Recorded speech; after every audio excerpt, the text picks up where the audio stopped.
Iya, shalom saudara. Kita akan sama-sama belajar firman Tuhan pagi ini.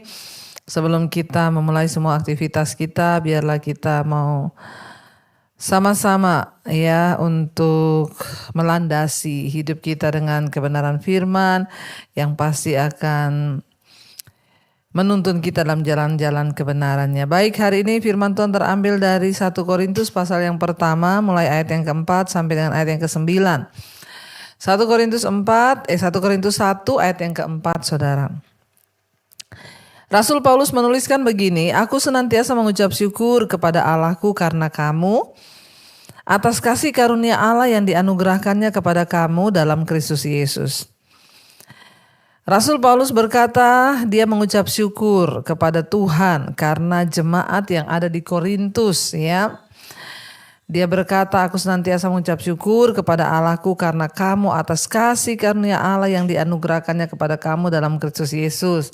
Saya juga mengucap syukur kepada Tuhan atas semua saudara yang setiap hari mencari Tuhan, mendengarkan mesbah doa. Ya, mesbah syukur aja kalau pagi itu yang ikut sampai 14.000 saudara ya.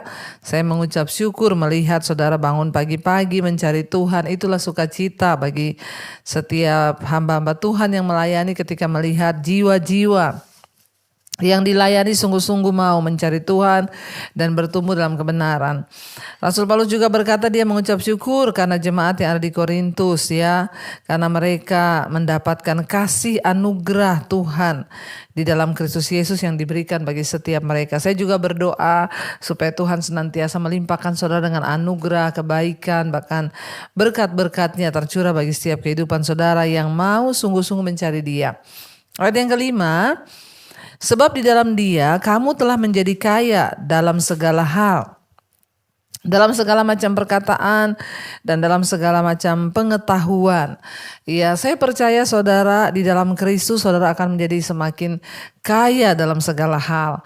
Kekayaan di sini bukan hanya bicara tentang kekayaan materi atau uang saja, tapi yang terpenting kita menjadi kaya. Rasul Paulus berkata di sini, kamu telah menjadi kaya dalam segala macam ya perkataan dan juga segala macam pengetahuan.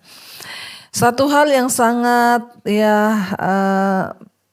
menjadi tanda utama dari seorang yang menerima Yesus dan anugerahnya dan juga sungguh-sungguh menerima kebenarannya adalah yang pertama ya hidupnya diubahkan. Dari apa? Dari cara berkata-katanya.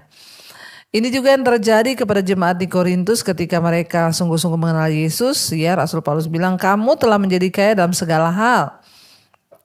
Dan yang utama dalam segala macam perkataan. Saudara, firman Tuhan berkata, biarlah perkataan Kristus diam dengan segala kekayaannya di antara kita. Sehingga kita dengan kidung puji-pujian mazmur saling membangkitkan, saling menguatkan satu dengan yang lain.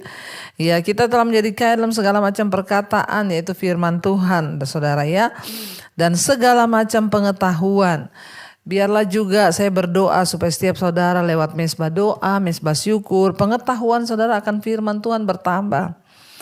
Ya, karena pengetahuan yang sesungguhnya itu adalah ketika kita mengerti kebenaran, ya, ketika kita mengerti rencana dan kehendak Tuhan. Yang seperti yang saya katakan, saudara, orang yang bodoh di hadapan Tuhan itu bukan orang yang gak bisa sekolah, bukan orang yang gak baca tulis, tapi orang yang bodoh di hadapan Tuhan adalah orang yang tidak mengerti kehendak Tuhan. Mari kita memiliki pengetahuan yang benar dalam Kristus. Mari kita memiliki pengetahuan dalam firman Tuhan, terutama pengetahuan akan kehendak Tuhan. Sehingga kita tahu apa itu kehendak Tuhan bagi kita. Sehingga ketika kita tahu apa rencana Tuhan bagi kita, maka hidup kita akan selaras saudara. Sampai pada tujuan akhir yang Tuhan tetapkan bagi kita. Di sini Rasul Paulus berkata ya supaya ya kamu menjadi kaya dalam segala macam pengetahuan ya. Pengetahuan akan firman Tuhan. Ya, karena kalau kita tidak mengerti rencana Tuhan saudara, kita tidak mengerti kehendak Tuhan, maka sia-sialah iman kita dalam segala perkara. Ketika kita menghadapi sesuatu, kita butuh pengetahuan apa yang Tuhan mau ya. Dan inilah saudara yang saya doakan juga supaya saudara menjadi kaya dalam pengetahuan. Ayat yang ke-6, sesuai dengan kesaksian tentang Kristus yang telah diteguhkan di antara kamu. Ya, kita semua sudah mendengar kesaksian Kristus bagaimana Yesus itu sudah datang, memberi hidupnya, memberi dirinya bagi setiap kita yang percaya sehingga kita boleh diselamatkan. Demikian ayat 7.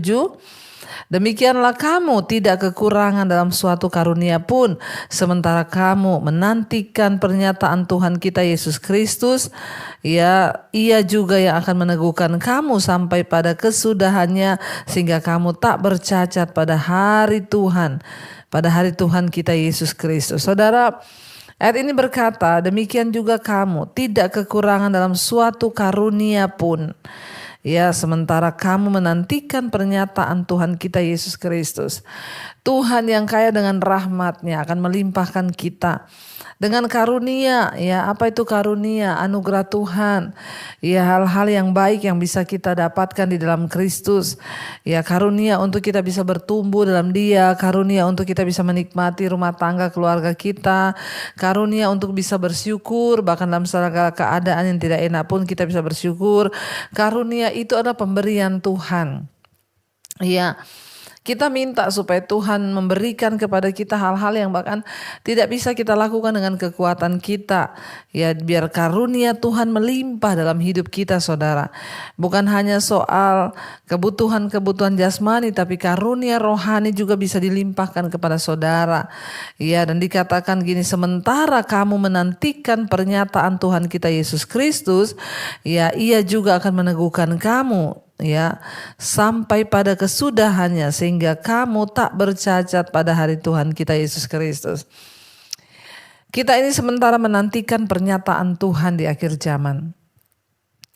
Kita memang sudah diselamatkan karena iman, tetapi pernyataan kita sebagai anak-anak Allah, kita sedang menantikan itu. Ya, kita sah menjadi anak Tuhan atau tidak, itu hanya Tuhanlah yang tahu. Tetapi ayat ini berkata, karena kita sudah ditebus dan kita dipanggil oleh Kristus, maka Tuhan juga yang akan meneguhkan kita.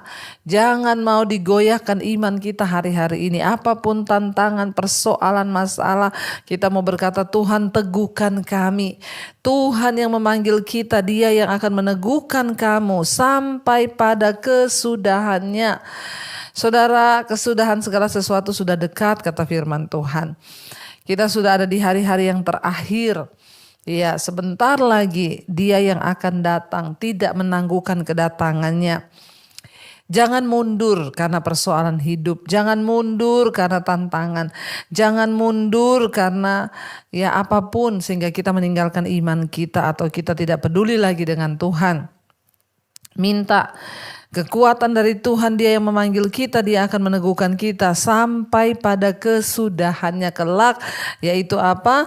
Ya, kedatangan Kristus. Dia yang akan menguatkan kita, meneguhkan kita sampai pada kesudahannya, sehingga kamu tak bercacat pada hari Kristus Yesus Tuhan kita, saudara. Ya, yang Tuhan mau adalah kekudusan hidup kita, tidak bercacat sampai Dia datang. Mari setiap hari kita mau introspeksi diri. Kalau ada dosa kita mohon pengampunan supaya Tuhan ampuni kita, saudara. Ya, ayat yang ke-9, Allah yang memanggil kamu kepada persekutuan dengan anaknya Yesus Kristus Tuhan kita adalah setia.